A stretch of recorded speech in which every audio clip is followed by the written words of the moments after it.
Tanaman ini memang beracun, tapi di balik itu semua ada manfaatnya bagi kesehatan kita. Warnanya ada yang putih, ada yang ungu, dan berbentuk seperti trompet. Halo semuanya, assalamualaikum warahmatullahi wabarakatuh. Selamat datang di vlog saya, selamat datang di channel saya, channel yang menyajikan tentang review tentang tanaman obat herbal dan hiburan-hiburan lainnya. Namun yang belum subscribe silahkan di subscribe, like, dan komen agar video saya lebih maju dan berkembang lagi. Satu subscribe Anda sangat berarti bagi berkembangnya channel saya, dan saya pun ingin lebih maju dan berkembang bersama Anda. Penasaran dengan bunga itu?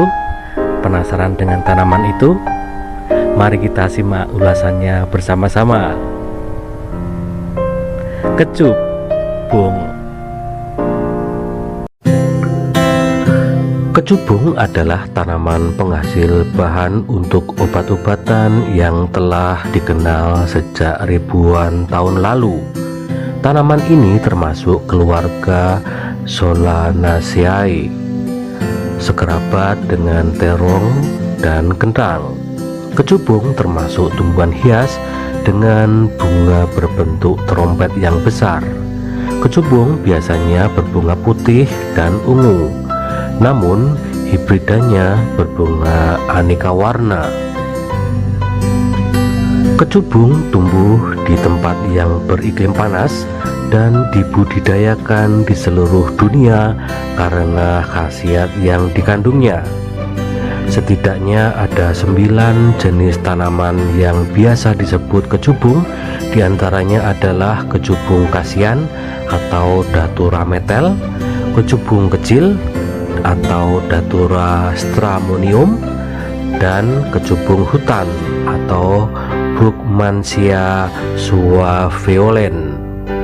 Namun yang paling umum dikenal sebagai kecubung di Indonesia adalah Datura metel.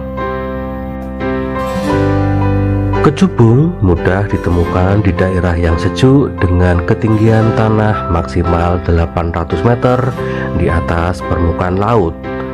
Tanaman yang tergolong sebagai tanaman perdu ini dianggap sebagai jenis tanaman beracun, terutama kecubung dengan bunga berwarna putih yang paling beracun di antara jenis kecubung lainnya.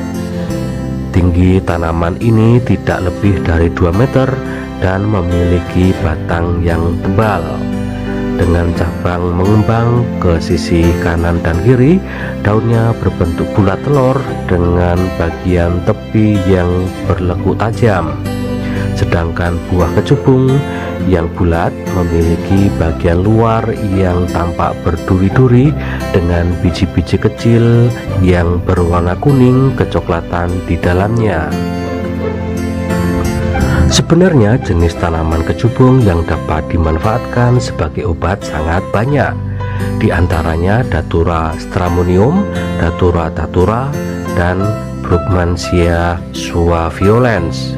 Namun daya khasiatnya berbeda-beda. Kecubung berbunga putih diantaranya adalah Datura foscosa var. alba.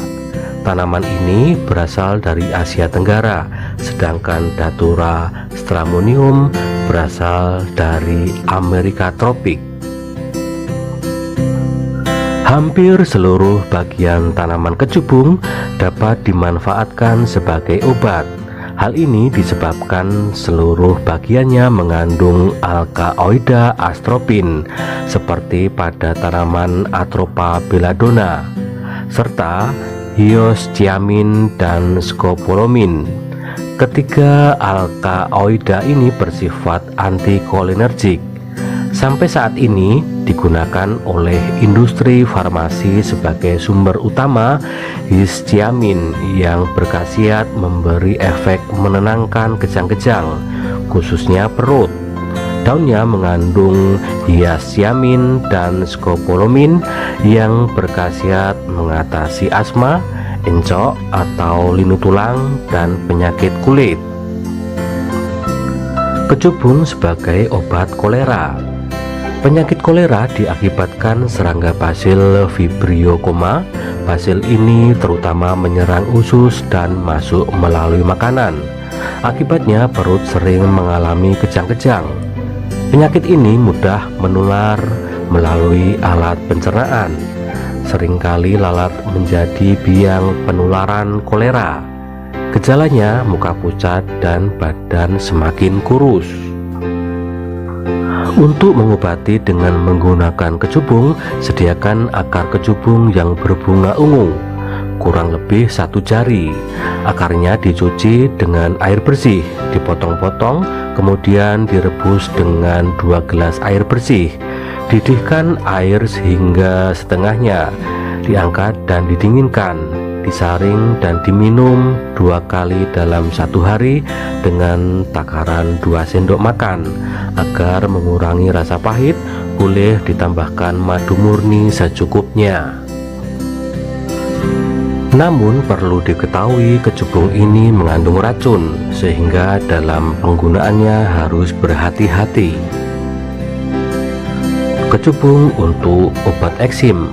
Untuk pengobatan eksim dengan kecubung, kita ambil daun kecubung, kemudian ditumbuk sampai halus. Campur dengan minyak kelapa yang bersih, lalu dipanaskan hingga mendidih. Dioleskan dalam keadaan hangat pada bagian yang terkena eksim. Lakukan beberapa kali dalam sehari, ulangi hingga sembuh. Kecubung untuk obat diare. Sama halnya dengan kolera, namun untuk pengobatan diare cukup dengan meminum air rebusan akarnya saja. Sedangkan untuk penyakit asma atau sesak nafas atau bengek, sebelumnya air rebusan akar kecubung dapat ditambahkan terlebih dahulu dengan jahe. Dengan memanfaatkan tanaman kecubung, kita dapat menggali kembali obat-obat tradisional yang banyak tumbuh di sekitar kita, sehingga lebih mudah dan murah dalam pengobatan penyakit. Tak ada salahnya untuk memulai dengan menanam tanaman obat-obatan ini di sekitar pekarangan rumah atau halaman yang masih dapat dimanfaatkan penggunaannya. Demikianlah ulasan tentang bunga kecubung dan manfaatnya. Semoga bisa menambah bagi wawasan kita semua. Semoga bermanfaat dan terima kasih sudah menonton.